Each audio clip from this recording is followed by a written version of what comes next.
ونستغفره ونعوذ بالله من شرور أنفسنا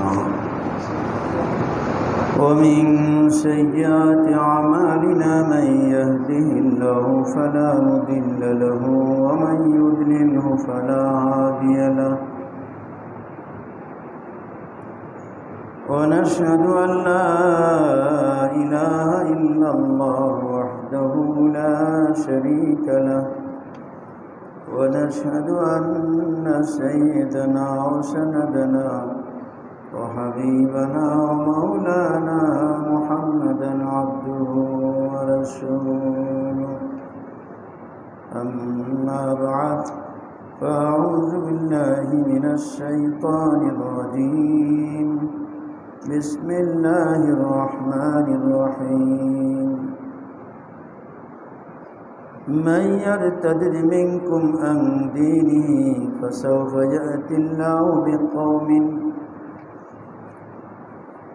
يحبونه ويحبهم ويحبونه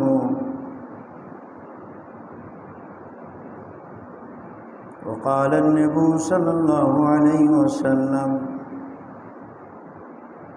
المرء على دين خليله فلينظر أحدكم من يخالل আল্লাহ পাকের একটি ধমক, যারা আল্লাহর দিন থেকে ফিরে যাবে, আল্লাহর কোনো আসে যায় না। আল্লাহ পাক বলেন, তোমাদের মধ্যে যে তার দিন থেকে ফিরে যাবে, মাইয়ারতাদিদ মিনকুম আন দীনিহি, আল্লাহ পাক কোনো পরোয়া করেন না, যাও তুমি, আমি কি করব, ফাসাউফা ইয়াতিল্লাহু বিকওমিন। আল্লাহ বলতেছেন, অতি সত্বর আল্লাহ পাক এমন এক কওমকে সৃষ্টি করবেন,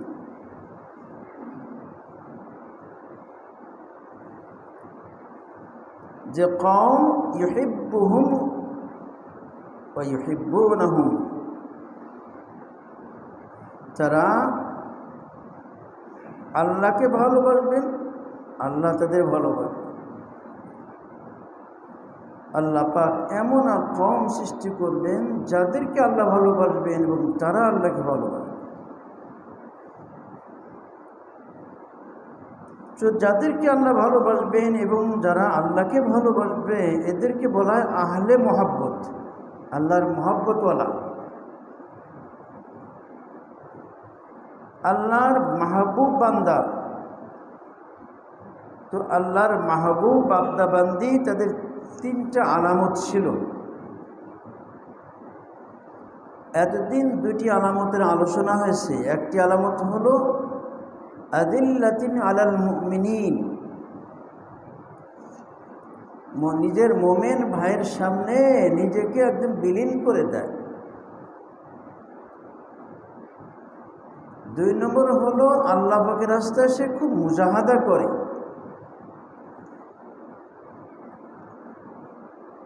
তিন নম্বর আলামত হলো মখলুক কি মালামত সে বেপরোয়াই। আল্লাহ পাকের মহব্বতে পড়ার কারণে মাখলুক যদি তিরস্কার করে, তাদের তিরস্কারের প্রতি কোনো কর্ণপাত করে না।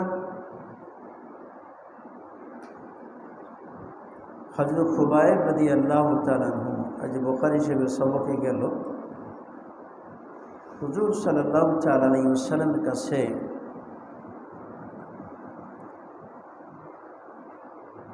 আজল আর কারা নামক এলাকা থেকে কিছু লোক এসে বলে, ইয়া রাসূলুল্লাহ, আমাদের এলাকার লোক মুসলমান হয়েছে, এদের ইসলামী শিক্ষার জন্যে আমাদের কিছু লোক পাঠান। মূলত তারা ধোঁকা দিচ্ছে। হুজুর সাল্লাল্লাহু তাআলা আলাইহি ওয়াসাল্লাম 7 জনের 15 10 জনের একটি জামাত পাঠালেন। তার মধ্যে ইমামে আসিম ছিলেন।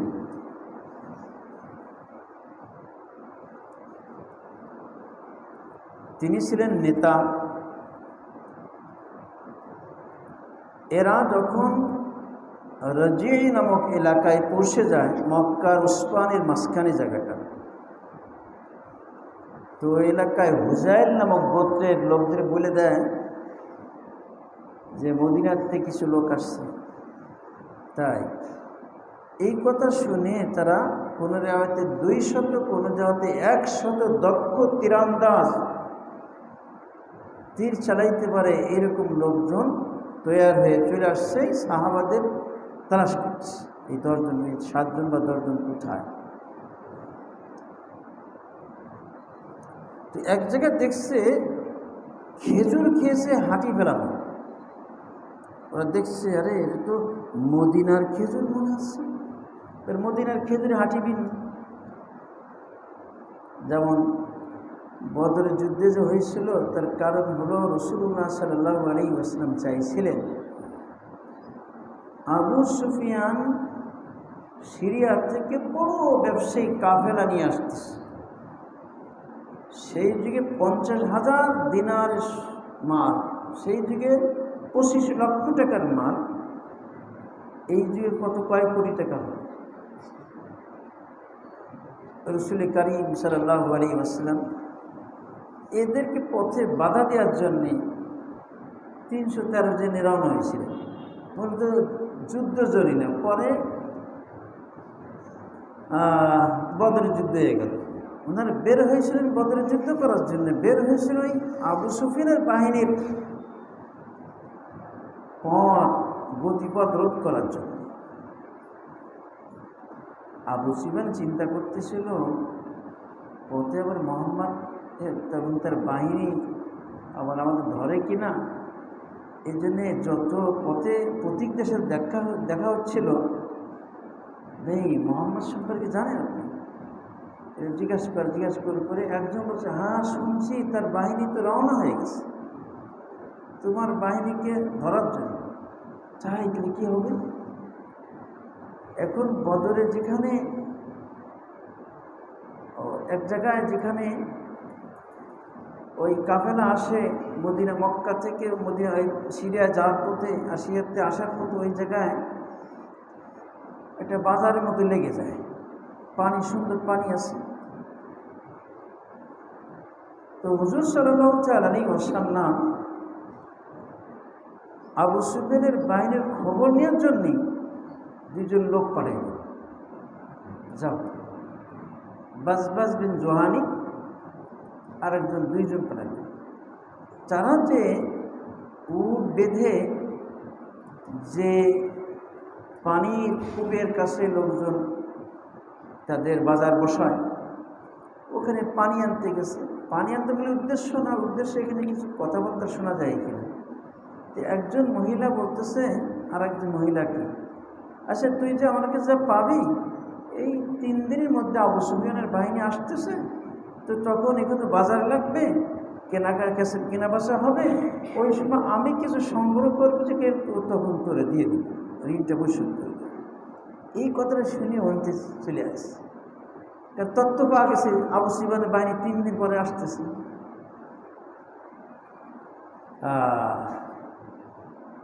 এদিকে চলে গেছেন যে সাহাবি, নবী যে খবর দিতেছে আবু সুফিয়ানের বাহিনী ওখানে আসে, এসে জিজ্ঞাসা করতেছে আশেপাশে কোনো মোহাম্মদ বা তার লোকজন আছে নাকি। তা বলতে পারো না, এই 2-3 দিন আগে একটা লোক আর 2টো লোক আসছিল, তারা ওখানে উট বেঁধে তারা এইখান থেকে পানি চলে গেছিল। তো উট কোন যে বাঁধছিল, যে তাকে উট বাঁধছিল সেখানে উঠে লেদা আছে, ওই উটের গোবরটা দিয়ে থাকে যে ওর মধ্যে খেজুর, আরে এটা মদিনার খেজুরের বেশি, তার তো আশেপাশে আছে, তাড়াতাড়ি থাকা যাবে না, ভাগে হতে। আবু সুফিয়ান হচ্ছে সঙ্গে সঙ্গে নদীর উপর রাস্তা ধরে রান্না হয়েছে মক্কায়।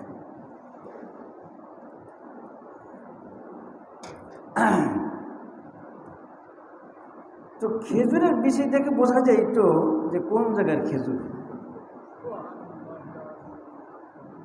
তোরা খেজুরের বিচি দেখছে, বিচি দেখলে আরে এ তো মদিনাতে, আশেপাশে আছে ওরা। এখন পদচিহ্ন দেখে রওনা হয়েছে। ওই যুগে মানুষের পদচিহ্ন, রসুল পাক সাল্লাল্লাহু আলাইহি ওয়াসাল্লাম পাহাড়ে চলে গেছেন, সেই তাই চিনে চিনে গেলেন কি করে। একটা ঘটনা শুনে, বোখারী শরীফের ঘটনা, বোখারী শরীফের 16 পারা উহুদ যুদ্ধের ঘটনার মধ্যে নিয়ে আসছে। ওয়াহশী রসুল পাক সাল্লাল্লাহু আলাইহি ওয়াসাল্লাম চাচাকে মারার জন্য, হামজাকে মারার জন্য প্রস্তুত। কারণ তার মনিবের ছেলে বলছে, তুই যদি আমার চাচাকে হত্যা করেছিল হামজা, ওই হামজাকে মারতে পারিস, তুই আজাদ। ওয়াহশী এখন চিন্তা করছে কিভাবে আমি হামজাকে মারি। উহুদের যুদ্ধ শুরু হলো। দুইজন করে করে, একজন করে করে, এবার 22 জন ওদের নেতা মারা গেছে। কাফেরদের একজন আসে, মুসলমানদের যায়, ওরা খতম করে, এরকম করে করে করে এরকম 22 জন ওদের নেতা শেষ। তারপরে যুদ্ধ শুরু, তুমুল যুদ্ধ শুরু হয়েছে। হযরত হামজা রাদিয়াল্লাহু আনহু যেদিক যায়, বাঘের মতো তার সামনে কিছুই থাকে না, সব পড়ে যায়।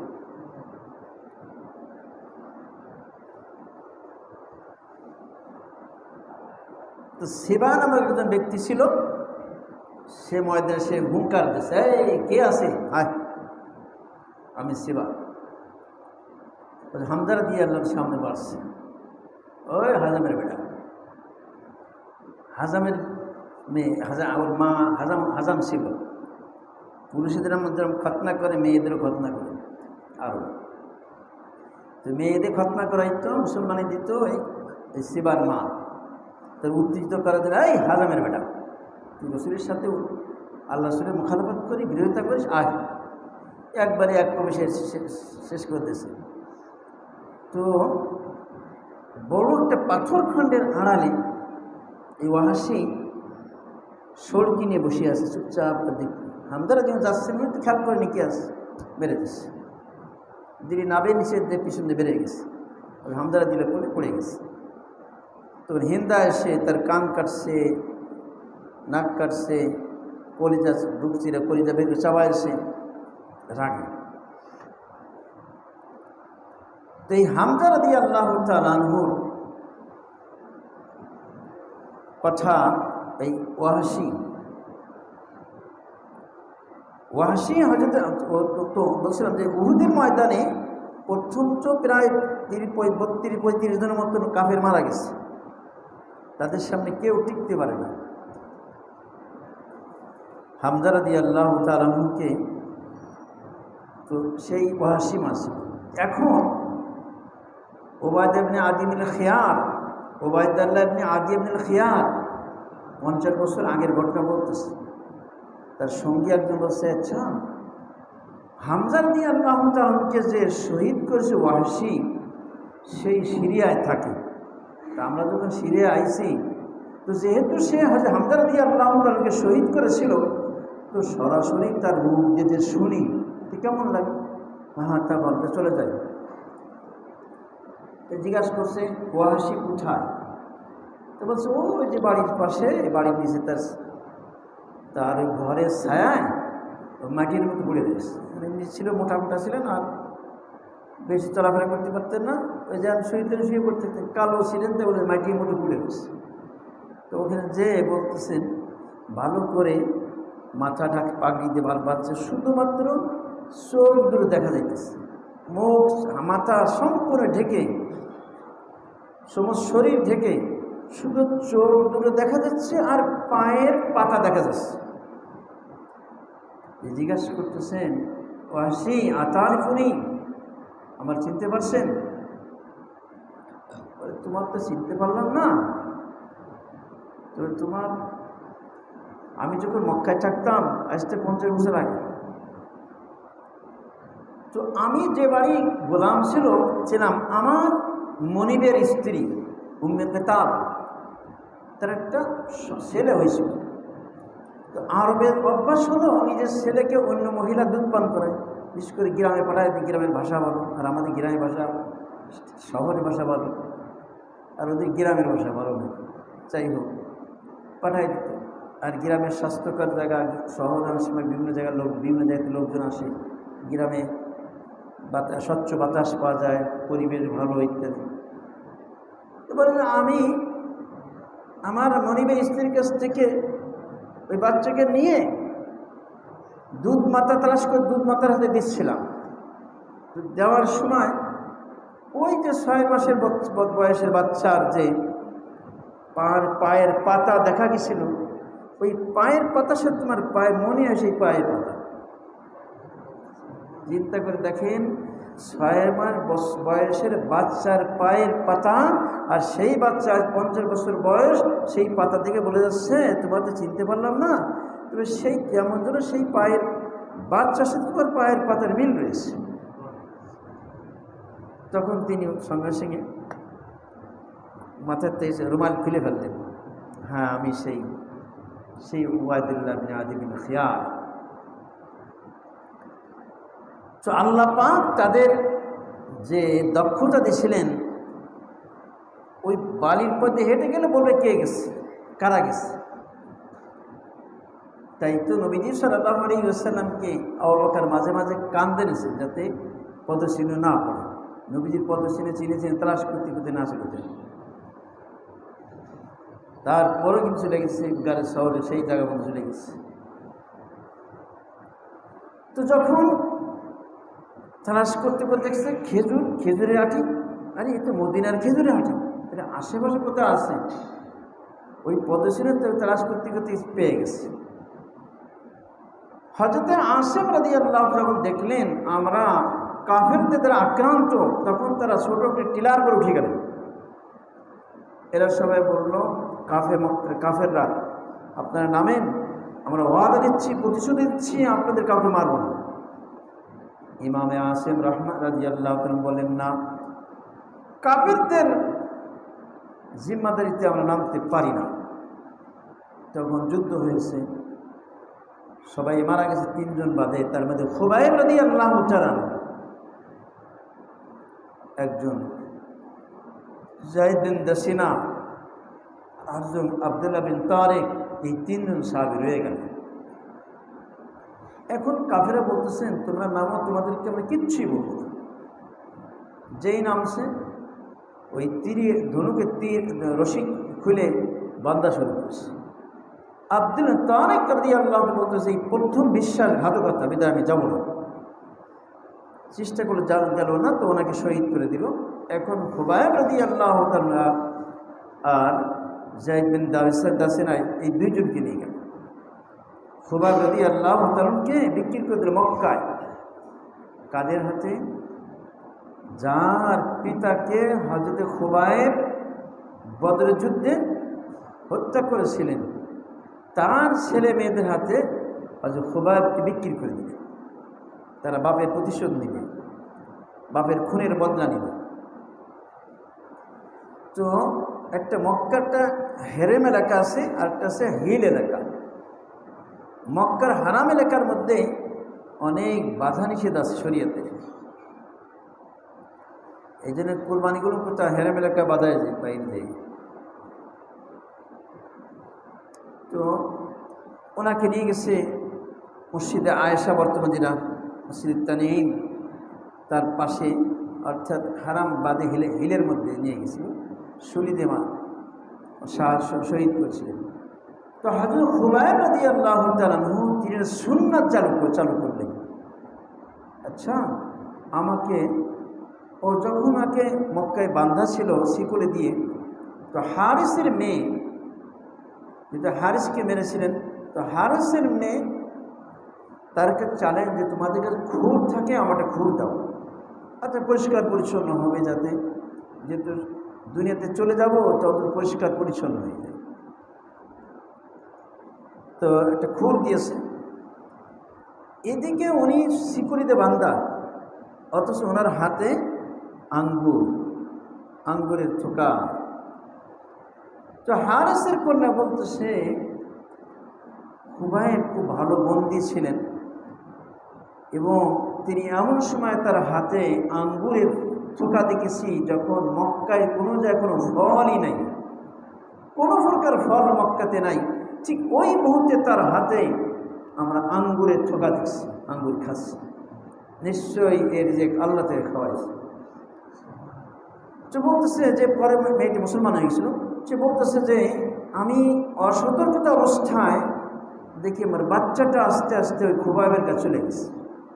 খুবাইব তার কোলে রানের পরে বসাইছে, হাতে কিন্তু সেই খুব এখন সে যে নাফিদটা চাষে যে খুব।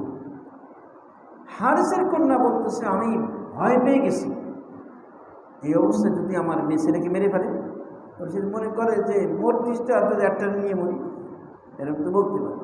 আমি খুব ভয় পেয়ে গেছি, ঘাবড়াই গেছি, অস্থিরতা। তখন খুবাইব বলতেছেন আতাকশাইনা আতাকশাইনাল্লাহ, এই আতাকশাইনা আখতুল্লাহ, তুমি এই ভয় করতেছো আমি তাকে হত্যা করব? এই কাজ কোনদিন করো না, এই ভয় তোমরা করো না। তোমরা আমাকে বন্দি করেছো মারবা, তাই বলে তোমার সন্তানকে ছোট বাচ্চাকে মারবি না, এই কাজ করতে হবে। এরপরে যখন তাকে নিয়ে যাওয়া হয় উনি বলেন আমাকে 2 রাকাত নামাজ পড়তে দাও। 2 রাকাত নামাজ পড়লেন, নামাজ পড়ে বলতেছেন একটু লম্বা নামাজ পড়লাম না, তোমরা হয়তো বলবা মৃত্যুর ভয়ে লম্বা নামাজ পড়তেছে, এর আশঙ্কা না থাকলে আমি একটু লম্বা নামাজই পড়তাম। এরপর আল্লাহ আহসিহুম আদাদা, আল্লাহ গুনিয়ে গুনিয়ে ওদের শেষ করবা, যে কয়টা আমার মারতেছে সব করে তুমি গুনিয়ে গুনিয়ে মারবা। খুবাইব রাদিয়াল্লাহু তাআলা আনহু ওই বলছে আমার কোনো পরোয়া নেই, যখন আমার মৃত্যু ইসলামের অবস্থা হয়েছে আমার কোনো পরোয়া নেই। তো আল্লাহ পাকের মহব্বতের বান্দা যারা হয় তারা কারো তিরস্কারের পরোয়া করে না। আমি জিকির করি, আমি তাহাজ্জুদ পড়ি, আমি ইশরাক পড়ি, আমি শরীয়তের পর চলি, মানুষ তিরস্কার করে কোনো আসে যায় না। আমি তো মালিককে আমার দিল দিয়ে দিয়েছি, আমি তো আল্লাহ রসুলকে আমার দিলে জায়গা দিয়েছি, এখন তো আমার দিল সম্পূর্ণ খালি। আর তামান্না দিল সে রুখসাত হো গই, আব তো আজাব তো খালবত হো গই। দুনিয়ার যত আকাঙ্ক্ষা, দুনিয়ার যত আশা ভরসা ছিল এ সব আমি দিল থেকে বের করে দিয়েছি। একটাই আশা ছিল মালিকের মহাব্বত, আমি মালিককে পাবো। তাই খাজা আজিজুল হাসান রহমতুল্লাহ বলছেন हर तमन्ना दिल से रुखसत हो गई, अब तो आजाब तो खलबत हो गई। আল্লাহ আমার দিলটা কোন সম্পূর্ণ খালি হয়ে গেছে, এই দিলের মধ্যে কিছুই নাই, কোনো গায়রুল্লাহ নাই, কোনো নারীর মহব্বত, গাড়ির মহব্বত, বাড়ির মহব্বত, সম্পদের মহব্বত, কোনো পদমর্যাদার লোভ কিছুই নাই, সব বের করে দিয়েছি। এখন শুধু তোমার যে দিলটা খালি আছে, আব তো আজাব তো খালবত হো গই। এখন মাওলা তুমি আমার দিলে এসে যাও, এখন তোমার জন্য জায়গাটা খালি।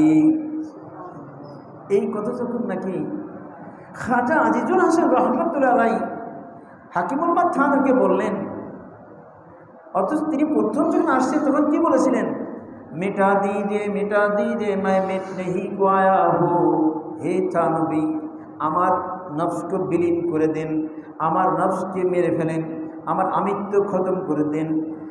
আমি আসছি তো আমার নিজেকে মিটাইবার জন্যে। এছাড়া প্রথম যখন আসছে তখন থানভীর সামনে তার এটাই ছিল আরজি, যে মিটা দিজে मैं मिट नहीं को आया हो, আমার আমিত্বকে খতম করে দিন, আমি আমার আমিত্ব খতম করার জন্যে হে থানভী আপনার দরবারে আসছি। আর সর্বশেষ কি বলতেছেন, আর তামান্না দিল সে রুখসাত হো গই, আব তো আজাব তো খালবত হো গই। মুজাহাদা করে, চেষ্টা করে, আমল করে, গুনাহ ছেড়ে, সুন্দরবার উঠে, রোনাজারি কান্নাকাটি করে, এই সব কিছু করে, এত মুজাহাদা করে এখন দিল থেকে গায়রুল্লাহ বেরোয় গেছে, এখন দিল আর গায়রুল্লাহ নাই। এখন মাওলা তোমার জন্য দিলটা খালি অস্থির, তোমার জন্যে আমি এখন তুমি আমার দিলে এসে যাও। এই শব্দ যখন বলেছেন হাকিমুল উম্মাহ থানভী রহমতুল্লাহ বলতেছেন, খাজা সাহেব এই মুহূর্তে আমার কাছে 1 লক্ষ টাকা থাকতে হবে, তোমার 1 লক্ষ টাকা পুরস্কার দিতে হবে। সেই যুগের 1 লক্ষ টাকা মানে যখন 4 পয়সার বাজার করলে বই আনা যেত, সেই যুগে। তো খাজা আজিজুল হাসান রহমাতুল্লাহ আলাইহি তার অবস্থা এরকম যে আমার উদ্দেশ্য দিলকে গায়রুল্লাহতে খালি করা। কারণ প্রেসিডেন্ট ভবনে প্রেসিডেন্টেই থাকে, অন্য কেউ থাকে না, ওখানে অন্য কোনো স্থান নাই। সরকারি জায়গা জমির উপর যদি বেদখল হয়ে যায়, পরে সরকারি বাহিনী ওগুলো উচ্ছেদ করে দেয়। তো খাজা আজিজুল হাসান রহমাতুল্লাহর মধ্যে যত দুনিয়াদারি ছিল, থানবীর সংবাদের বরকতে আস্তে আস্তে সব চলে গেছে, দিল থেকে বেড়ে গেছে। একটাই আশা, সেটা হলো মাওলা তুমি। এখন মাওলা পাকের জন্যে সব কিছুর করতে রাজি। মানুষ গালি দিয়ে দিক, মাওলার জন্যে দাঁড়িয়ে রাখছে। কত লোক বলে চাষা, কত লোক চিৎকারি করে, তুমি করো, আমার কোনো আসে যায় না। থানবী রহমাতুল্লাহ আলাইহির কাছে বলতেছে যে আমি দাঁড়িয়ে রেখেছিলাম, আমার জামা গাছ মানুষ চিৎকারি করে।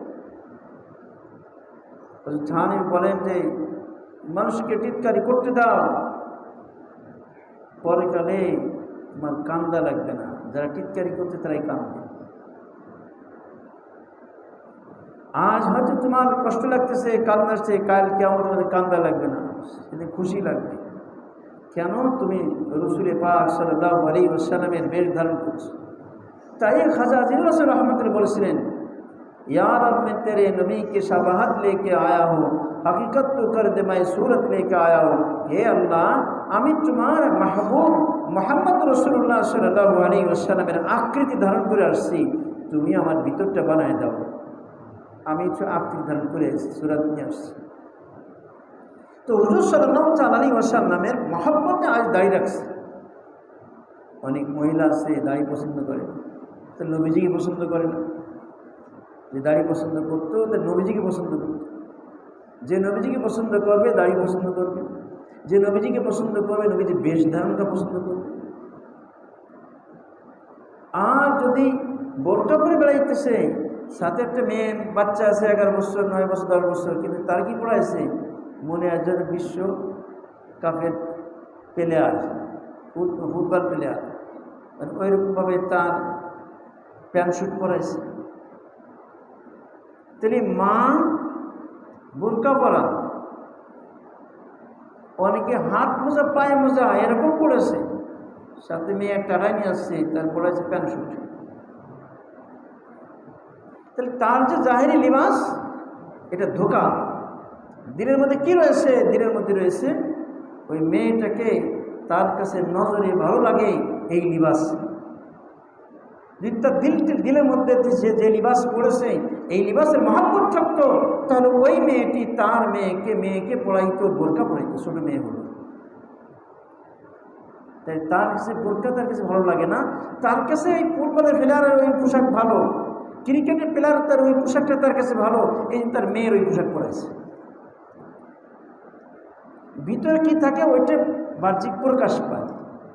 ভিতরে যদি রসুলের মহব্বত থাকে, তার শরীরের মধ্যে ওইটি দেখা যায়, ওই রঙের রঙিন হয়, রসুলের বেশ ধারণ করে, ওইটাই মজা লাগে, ওইটাই ভালো লাগে। কেন? যে দিলটা আল্লাহ রসুলকে দিয়ে দিছে।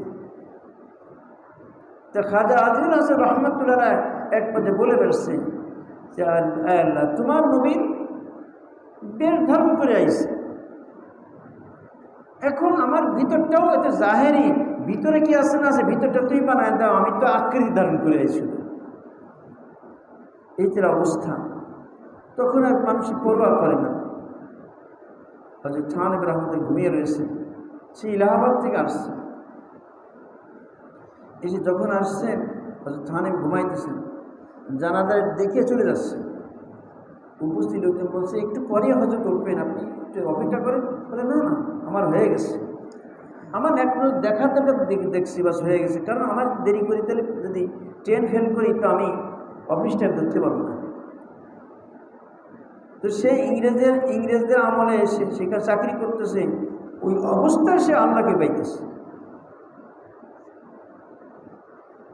তো তখন মানুষের কোনো পরোয়া করে না। যেমন ওই মেয়েটি যখন খ্রিস্টান, হ্যাঁ, আমেরিকা যেখানে কোনো বোরকা কি জিনিস বোঝে না, বোরকা পড়লে কি পাগল নাকি কি, এবার কি কালো কি আসছে ওর মধ্যে আর কি।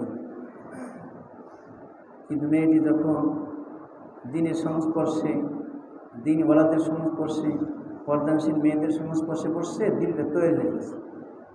সে তখন চলে গেছে, আবার হিন্দুস্তানতে চলে গেছে, আবার আমেরিকা চলে গেছে। যে অফিসে চাকরি করত ওই অফিসে সে হাত মোজা পা মোজা আর খাস পর্দা করে সে অফিসে গেছে, ঢুক দিয়েছে, বাধা দিচ্ছে কে আর এবার কি প্রত্যেক আসলে কালো, এবার কি পরিচয় দিচ্ছে আমি অমুক, তুমি অমুক, তোমার এই অবস্থা কি, এই কালো কাপড়ে ঢেকে আসতেছে, শরীরে ঢেকে আসছে, এবার কি রাই মুসলমান হয়ে গেছে। মুসলমান হয়েছে তো মুসলমান তো কত লোক মুসলমান আছে কেন? বলে আমি এই সমস্ত মুসলমান অনুসরণ করি না, আমি মুহাম্মদ রাসূলুল্লাহ সাল্লাল্লাহু আলাইহি ওয়াসাল্লাম মা বোনদের অনুসরণ করি, এই মুসলমান আমি অনুসরণ করি না। তাহলে তোমার এই অফিস চাকরি থাকবে না, দরকার নেই চাকরি, আমার আল্লাহ খাওয়াবে। বড় চাকরি কিন্তু সেই চাকরি ছেড়ে দিয়ে চাকরি নেবে না। পরের বাসায় জিয়ের কাজ করছে, কাজের বুয়া হিসেবে কাজ করছে পরের বাসায়, সেখানে কাজ করে করে পয়সা জমায় জমায় জমায় চলে গেছে, হজে গেছে। হজে দেওয়ার আল্লাহ তোমার ঘর, আমি কোথায়, তোমার ঘর কোথায়, আমি কি যোগ্য তোমার ঘর দেখা, তুমি কনে বার নিয়ে আইছো। ওখান থেকে পরে আবার হিন্দুস্তান আসছে, বলছে তুমি এখানে থেকে যাও, তোমার ভালো, এখান থেকে বিবাহ দিব না। না, আমি ওই দেশেই যাবো। ও দেশে মানুষ বোরকা কি বোঝে না, পর্দা কি বোঝে না, আমাকে ওই কাজ করতে হবে। সেই দেশে গেছে, তার পরিবার পরিজন বসে বেশি বাধা দেয় না, বলছে ঠিক আছে তোমার ভালো বিয়ে দিতে পারে, এখানে মুসলমান না, যে কোনো মুসলমানই হবে না, মুসলমানের মধ্যে মুসলমান হবে। মাশাআল্লাহ, পরে সেরকম একজন দিনদার সাথে বিবাহ হয়েছে, খুব দিনের মেহনত করছে, মেয়েদের মাঝে কত মেয়েদের মুসলমান হয়ে খাস পর্দা করে তার ছিল। তো দিনের মধ্যে যখন আল্লাহর মহব্বত এসে যায়, আল্লাহ রসুলের মহব্বত এসে যায়, তো কোনো কিছু পরোয়া করে না, যার প্রতি মহব্বত তার হুকুম নিয়ে ব্যস্ত, তার গুণগানে ব্যস্ত, কে কি বললো না বলে আমার দেখা দরকার। तो पागल ऐसे अल्लाह। और आगे एक सबक और मिल रहा है कि मेरे आशिकों की एक आलामत और भी है। আমার आशिकদের আরেকটা আলামত হলো, সে আলামত হলো, और वो ये है कि उनको किसी की मलामत की परवाह नहीं रहती कि कौन क्या कहेगा। আল্লাহর আশিক যারা হয় তাদের অন্য কোনো ব্যক্তির কারোর তিরস্কারের পরোয়া করে না। হযরত খুবাইব বলছিলেন যে আমি মারা যাচ্ছি ইসলামের পরে এটি বসদর্শ, আমার আর কোনো কিছু দেখার দরকার নেই, লা উবালি, আমার কোনো পরোয়া নাই যে মারা যাচ্ছে কি যাচ্ছে না, আমি মারা যাইতেছি আল্লাহর জন্যই, মুসলমান সে মারা যাচ্ছে, বাস এটি আমার চাওয়া। ও আগার মাগার কিয়া যায়, সে যদি করতাম এই সময় চিন্তা সে করে না, বাস আমাকে তো মা বাবার গোলামি করতে। वो तो कहते हैं कि हमारा मालिक जिस बात से खुश हो हम वही जानते हैं। সে তো এই কথাই বলে, আমার মালিক যে কথার পরে খুশি, আমার মালিক যে কাজের পরে খুশি, আমি ওইটাই জানি, তাছাড়া কিছু জানি না। আগার জানতে হ্যাঁ, নাম আগার জানতে, যদি এই করতাম বা যদি এই করতাম, যদি কোনো ই নেই, আমার কাজ হলো আমার মালিক যে কাজের প্রতি খুশি, আমার মালিক যে কাজের প্রতি রাজি, আমি সেই কাজ করব। আমার যে কথাই বলে মালিক রাজি, আমি সেই কথাই বলব। जिसको देखो उसका कोई ना कोई माशूक है, हर एक किसी न किसी चीज़ का आशिक है, लेकिन तमाम आलम की अशिया से कीमती चीज़ अल्लाह की मोहब्बत का दर्द है। যাকেই দেখো তার কোনো না কোনো মহব্বতের জিনিস আছে, কোনো ব্যক্তি হোক বা কোনো জিনিস হোক। কিন্তু সমস্ত জগতের মধ্যে যত জিনিস আছে তার মধ্যে দামি জিনিস হলো আল্লাহ পাকের মহব্বতের ব্যথা, আল্লাহর মহব্বত। লা ইয়াখাফুনা লাওমাতা লাইম, কারণ তিরস্কারের পরোয়া করে না, তিরস্কারের পরোয়া করে না, কোনো তিরস্কারের পরোয়া করে না তারা। अल्लाह ताला फरमा रहे ला यखाफूना लौमत लाइम, मेरे आशिक किसी की मलामत से नहीं डरते। আমার আশিক কারোর তিরস্কারের পরোয়া করে না, ভয় করে না। लौमतुन जमा नहीं है, वाहिद है, एक बस, लेकिन इसमें जिन्स যার দ্বারা যে ধরনের तिरस्कार হোক ना কেন तफसीर रुहुल मानी में लिखा है कि इसमें जिन कलील और कसीर सब पर इस्तेमाल किया जाता है। বলে যে এটা গ্রামের একটি আরবি গ্রামারের একটি কায়দা যে এককে বোঝায় অনেকগুলিকে বোঝায়, এমন শব্দ নিয়ে আসে সেখানে। जैसे पानी 10 करोड़ टन हो तो वो भी पानी, जब पानी पानी पानी एक गिलास पानी, एक पुकुर पानी, एक सागर पानी, बेशी को बुझाए कम को बुझाए। पानी इसमें जिन्स है जिसमें कलील और कसीर सब शामिल है। पानी जब इसमें जिन्स এটা কম বেশি সবটাই বোঝায়। इसी तरह इसमें जिन्स लौमा, এরকম লওমা একই অবস্থা। नाजिल फरमाकर अल्लाह ताला ने बता दिया ये लौमा शब्द नाजिल করে আল্লাহ বলেছেন कि सारे आलम की मलामतों से मेरे आशिक नहीं डरते। সারা জগতের সমস্ত তিরস্কারকে আমার আশিকরা ভয় করে না, যতই যা বলো না আমার কাজ আমি করে দেব। মজনু দুনিয়ার কত লোক কত কিছু বলেছে, মজনু কারোর কথা কর্ণপাত করে নেই। ये ना समझ लेना कि लौमत वाहिद है, वरना ये माना होता कि थोड़ी बहुत मलामत को तो बर्दाश्त कर लेते। लौमा अर्थ बेशी कम सबटाई कि यदि मोर शुधु যদি 1 বছর হতো আর অল্প কিছু মালামত তিরস্কার, তাহলে আচ্ছা কিছু তিরস্কার তো সহ্য করে, বেশি তিরস্কার করলে সহ্য করে না। অর্থাৎ যদি 1-2 জনের বলে হারে তুই তো চাষা হয়ে গেছিস, 1-2 জন তো এরকম করে, সবাই এরকম করে না দাঁড়িয়ে রাখবো না, এরকম না। বলে কম আর বেশি সারা দুনিয়ার মানুষ আমার তিরস্কার করুক, আমি দাঁড়িয়ে রাখবই, আমি সুন্নাত করে চলবো, আমি গুনাহ করব না, আমি তো আল্লাহ পাকের হুকুম মেনে চলব, যে যা কিছু করবে সব সহ্য করব। সাহাবা ইকরাম হুজুর সাল্লাল্লাহু আলাইহি ওয়াসাল্লাম সুন্নতকে তারা জীবন দিয়েছেন, সুন্নত দিন नहीं। लेकिन बड़ी मलामत से घबरा कर दाढ़ी मंडा देते। বেশি বড় তিরস্কার করলে, বেশি তিরস্কার করলে দেখা যায় সে ঘাবড়িয়ে গিয়ে ভীত হয়ে দাড়ি কেটে ফেলে, দাড়ি রাখছিল সেই দাড়ি কেটে ফেলেছে। या कोई भी गुनाह कर बैठे বা কোনো গুনাহ করে বসে, লিহাজা इसमें जिस नाजिल फरमाया এই জন্য আল্লাহ পাক इसमें जिन्स এমন নাউন ব্যবহার করেছেন যার মধ্যে কম বেশি শব্দতে অর্থ থাকে। তো অর্থ যে যত প্রকারই হোক না কেন, যত বেশি তিরস্কার হোক না কেন, সব তিরস্কারকে সে সহ্য করবে, কিন্তু আল্লাহর হুকুমকে সহ্য, আল্লাহর হুকুম মেনে চলবে, আল্লাহর হুকুম বাদ দেবে না। তো এটা একটা আলামত, যে আল্লাহর মহাব্বতের একটা আলামত হলো যে কোনো ব্যক্তি আল্লাহ পাকের হুকুম পালন করতে যে, রসুলের তরিকায় চলতে যে, রসুলের সঙ্গে সুন্নাতের রঙে রঙিন হতে যে, আল্লাহ পাকের হুকুম পালন করতে যে কারোর কোনো তিরস্কারের পরোয়া করে না, সারা দুনিয়ার সকল তিরস্কারকে তিনি পরোয়া করে না। আল্লামা আলুসি का कमाल देखिए, फरमाते हैं तफसीर रुहुल मानी जी लेखक আল্লামা আলুসি তার বড় কীর্তিত্ব, তিনি বলতেছেন যে লওমাতা ये माना में लौमात कहें, अर्थात ये लौमत जदू 1 বছর तो बहु বছর अर्थ, यानी सारे आलम की मलामतों से नहीं डरते, सारा जगतेर समस्त तिरस्कार के তিনি ভয় করে না। फिर আল্লামা আলুসি खुद इश्काल कायम करते, এখানে সে আল্লামা আলুসি রহমাতুল্লাহ আলাইহি তফসির করতে যে ভেঙে ভেঙে কায়দাকে সব স্পষ্ট করেছেন, খুব বিশ্লেষণ দিয়েছেন। বলে তিনি নিজেই প্রশ্ন করছেন, নিজে উত্তর দিতেছেন कि लौमा जब माना में जमा के हैं तो फिर वाहिद क्यों नाजिल किया। तो যখন লওমাদের উদ্দেশ্য বহু বছর উদ্দেশ্য অর্থ দিক দিয়ে সমস্ত জগতের সমস্ত তিরস্কারকে সে পরোয়া করে না, তো আল্লাহ পাক 1 বছর কেন নাজিল করলেন।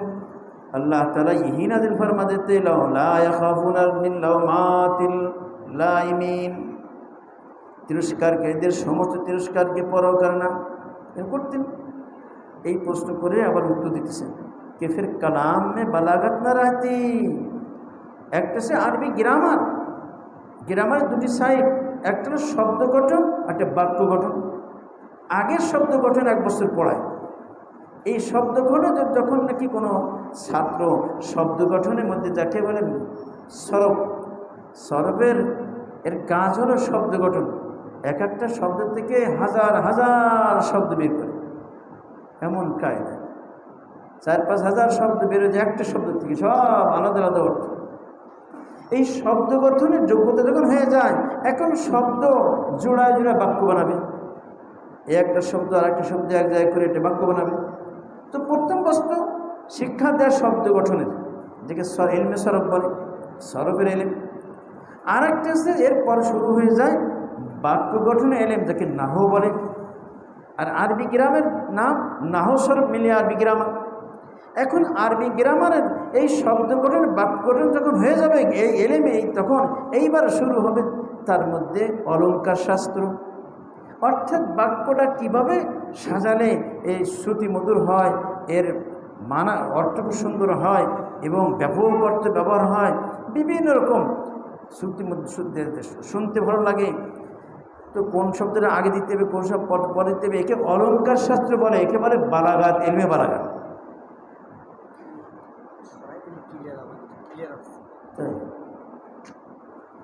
এলমে বালাগাত, আল্লাহু আকবার। তো আল্লামা আলুসি বলতেছেন এখান যদি লাওমাত বহু বছর আনতেন তাহলে এলমে বালাগাত, অলঙ্কার শাস্ত্র এটা থাকতো না। যেহেতু আল্লাহ পাক তিনি কোরআনকে সাজাইছেন, এমন সাজাইছেন এমনভাবে যা পৃথিবীতে কিয়ামত পর্যন্ত কোনো ব্যক্তি আসবে না যে কোরআনের মতো একটা বাক্য বানাই দেবে। এমন সাহিত্যপূর্ণ, সর্বশ্রেষ্ঠ সাহিত্যপূর্ণ আল্লাহ দিয়েছেন সর্বকালের জন্য। এই না যে এক সময় পারলো, পরে পারলো না, আপনি পরে পারবে, এরকম না। কিয়ামত পর্যন্ত চ্যালেঞ্জ দেওয়া রয়েছে। আমার কোরআনে একটা সূরার মতো তোমরা সূরা নিয়ে আসবে, বাস ফাতুবি সূরাতি মিন, আমার একটা বানানো একটা সূরার মতো সূরা বানাও, দেখি কিরাম পারো, তোমরা পারবে না। এই জন্য কোরআন দ্বারাই কিন্তু মূলত নাহু তৈরি হয়েছে, আরবি গ্রামার এই কোরআন দ্বারাই তৈরি হয়েছে। এবং যত জায়গায় দলিল কোরআনের আয়াত, হাদিস দ্বারা দলিল দেয় নেই, কারণ হাদিস তো ওটা মানুষ অর্থগুলি আল্লাহর, কিন্তু শব্দগুলি কি নবীজির। আর কোরআনের অর্থ আল্লাহর, শব্দ আল্লাহ। এই জন্য বলা হয় ওহি দুই প্রকার, ওহি মাতলু আর ওহি গায়রে মাতলু।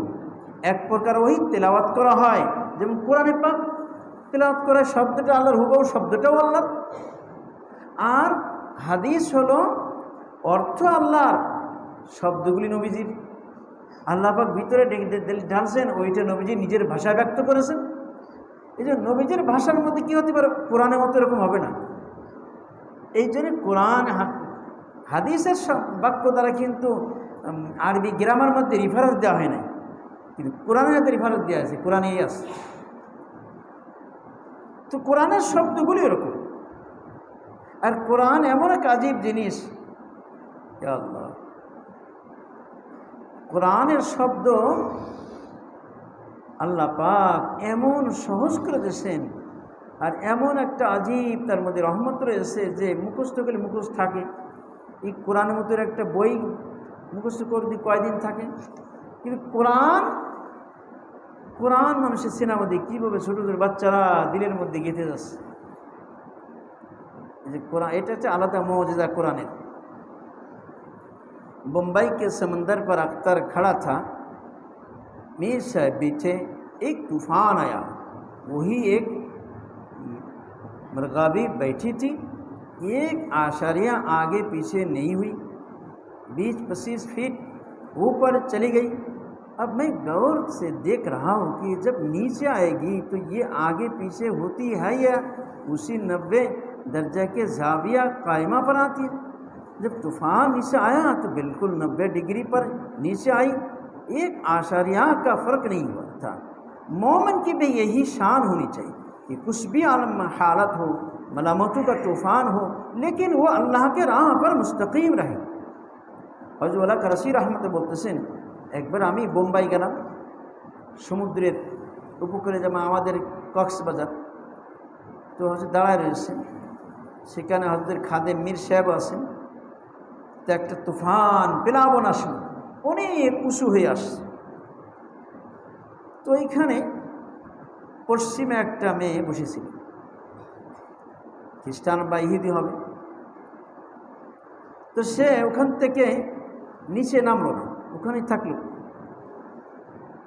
সে পানিতে 20-25 ফিট উপরে চলে গেল। আবার সে আবার নিচে নিয়ে আসলো তাকে, পানি যাচ্ছে আসছে, ও নিচে আসছে, একটু নড়াচড়া করে নেই, ওই অবস্থায় তার সাথে গেছে, আর কোনো অস্থিরতা নাই। তুফান আসছে, নিচে নিয়ে আবার নিয়ে গেছে, আবার টেনে আসছে, তুফান তো আসে আর যায়, তো যখন আসছে নিয়ে গেছে, আবার নিয়ে গেছে, আবার এসে এই যে করছে, তার মধ্যে কোনো সামান্য একটু কোনো ফারক হয় নাই, কোনো অস্থিরতা নাই। বলে এই দেখে তখন বলে যে মোমেনের শান এরকম হওয়া দরকার। আল্লাহ ওয়ালা তো এক একটা দুনিয়াতে উদাহরণ, একটা জিনিস দিয়ে উদাহরণ দিয়ে বোঝানোর চেষ্টা করে। যেমন হরদি হজরত রহমতুল্লাহ আলাইহি কারে আসেন, ইঞ্জিনিয়ার সাহেবের কারে জিদ্দার থেকে মক্কা দিয়ে রওনা হয়েছে, কিন্তু ভিতরে ঠান্ডা হচ্ছে না। বলে ইঞ্জিনিয়ার সাহেব আপনার কারে কি এসি নাই? বলে হ্যাঁ আছে, এসি চালা দিছি তো, ঠান্ডা হচ্ছে না। বলে তাহলে কোনো এক সাইডে গ্লাস বোধহয় খোলা আছে। তো করাচি হজরত রহমতুল্লাহ ওই গাড়িতেই ছিলেন, তিনি বলতেছেন দেখি আমার সাইডে গ্লাস খোলা, তাড়াতাড়ি গ্লাস লাগাই দিলাম। লাগাই দেওয়ার কারণে অল্প সময়ের মধ্যে ভিতরে ঠান্ডা হয়ে গেল, খুব আরাম লাগতেছিল। এই দৃশ্য দেখে হজরতলা হরদই রহমতুল্লাহ আশরাফ আলী থানবীর খলিফা তিনি বলতেছেন দেখো গ্লাস বন্ধ করতেছে, ভিতরে ঠান্ডা হয়ে গেছে। তোমার শরীর এরকম 5টা গ্লাস আছে, একটা চোখের গ্লাস, একটা কানের গ্লাস, পঞ্চ ইন্দ্রিয়। মানুষ যত গুনাহ করে, যত অন্যায় করে, এই সব গুনাহ কিন্তু পঞ্চ ইন্দ্রিয় যে কোনো এক ইন্দ্রিয় দ্বারা সে আনন্দ ভোগ করে। চোখ দেখে দেখে বেগার নারীকে দেখে দেখে সে আনন্দ পায়, আর কান দ্বারা ওরকম ভালো কথা বলে সে আনন্দ পায়, জবান দ্বারা বলে বলে সে আনন্দ পায়, নাক দ্বারা ঘ্রাণ শিখে আনন্দ পায়। এরকমের পঞ্চ ইন্দ্রিয় মানুষ স্বাদ গ্রহণ করে। বলে গুনাহ করে, গুনায় 5 লাইনে গুনাহ আসে, এই 5 লাইনে গুনাহ আসে। তো যদি গুনার জানলা খোলা থাকে, তো যতই ভিতরে এসি চালাই দিক, সে ভিতরে কি ঠান্ডা হবে না। আলা বিযিকরিল্লাহি তাতমাইনুল কুলুব, আল্লাহ পাকের জিকিরের দ্বারা, ইবাদত বন্দেগীতে তোমার দিল ঠান্ডা হবে। কিন্তু ঠান্ডা হচ্ছে না, হয় কি করে? আমি ইশরাক পড়তেছি, আমি তাহাজ্জুদ পড়তেছি, আমি আওয়াবান পড়তেছি, আমি দিনের কোনো অনেক কাজ করতেছি, কিন্তু আমার দিলে এরকম ঠান্ডা হয় না, আল্লাহর নাম নিলে মজা লাগে না। ওইরকমভাবে আল্লাহ পাকের ভয়ে দিল এরকম থাকে যে যত বড় অন্যায় হোক না কেন, সমস্ত অন্যায় থেকে আমি পাহাড়ের মতো শক্ত থেকে তার মোকাবেলা করবো। এক মুহূর্তের জন্য কেবল আমি আল্লাহর হুকুম লঙ্ঘন করবো না, নবীর তরিকার খেলাপ করবো না, যত বাধা আসুক সমস্ত বাধাকে উপেক্ষা করবো আমি। তো এরকম মেরে মহতাম দোস্ত বুজুর্গ, তো দিলের মধ্যে হালাত পয়দা হবে কখন? যখন নাকি দিলের মধ্যে তার অবস্থা যখন পয়দা হবে, তখন তার দিলটা এরকম সাক্ষী দেবে, তার মজার স্বাদ লাগবে। এগুলি কেন হইতেছে না? বলে সেরকমভাবে তার গিলাস খোলা সবকটা বন্ধ নাই, যে কোনো গিলাস হয়তো খোলা আছে, যে কারণে তার দিলের হালাতের পরিবর্তন হইতেছে না। যখন গুনার কথা আসে অস্থির হয়ে যাবে, এই অস্থিরতা আসে না। কিন্তু মেরে মহতাম দোস্তর বুজুর্গানা দিনের কাছে মানুষের গুনাহ দেখে তাই তাদেরকে পিসাবের সাথে রক্ত যেত, দুঃখে যে এই মানুষটা এত এর গুনাহ করে কি করে, মানুষের গুনাহ দেখে তো এত অস্থির হইতেন, এত কষ্ট হইতেন, পিসাবের সাথে রক্ত যেত। আশিক রসুল কাকে বলে? হরদি রহমতুল্লাহ যার কথা বললাম, উনি বেহুশ, বাংলাদেশ থেকে বড় ওলামায়ে কেরাম গেছে, লাখুন হাসপাতালে একজন খাদেম বলতেছে আপনাদের মধ্যে কেউ যদি একটু আজান দিতেন সুন্নত তরিকায়, হযরতের হুশ আসতো। যে একজন ওইখানে ওই অল্প আওয়াজে বাইরে যেতে না যায়, ওই হাসপাতালের মধ্যে আজান দিচ্ছে আল্লাহু আকবার আল্লাহু আকবার, সুন্নত তরিকা আজান। ভাই কন হ্যাঁ উঠে গেছে। কি আশিক রসুল ছিলেন, ওনার উস্তাদ ওনাকে মহিষ সুন্নাহ উপাধি দিয়েছে, তেমন ব্যক্তি না। ওনার উস্তাদ ছাত্র জীবনে তিনি আশিক রসুল ছিলেন, রসুলের সুন্নত পর জান দিয়েছেন, ও উস্তাদরা উপাধি দিয়েছে মহিষ সুন্নাহ জিন্দা করে। হ্যাঁ, তো যদি আমার কান খোলা থাকে, আমার চোখ খোলা থাকে, আমার জবান খোলা থাকে, তাহলে মেরে মহতাম দোস্তর বুজুর্গ, এসি চালাইলে আল্লাহ জিকির করলে দিল ঠান্ডা হবে না। এগুলি গুনাহ আসার যত রাস্তা, সব জায়গায় গিলাস লাগাইতে হবে। কিসের গিলাস? তাকওয়ার গিলাস লাগাইতে হবে। আল্লাহ আমাদের সকলকে তৌফিক নসিব ফরমান। সামনে খুলনা মাসিক ইজতেমার জন্য যার যার নিয়ত আছে ইনশাআল্লাহ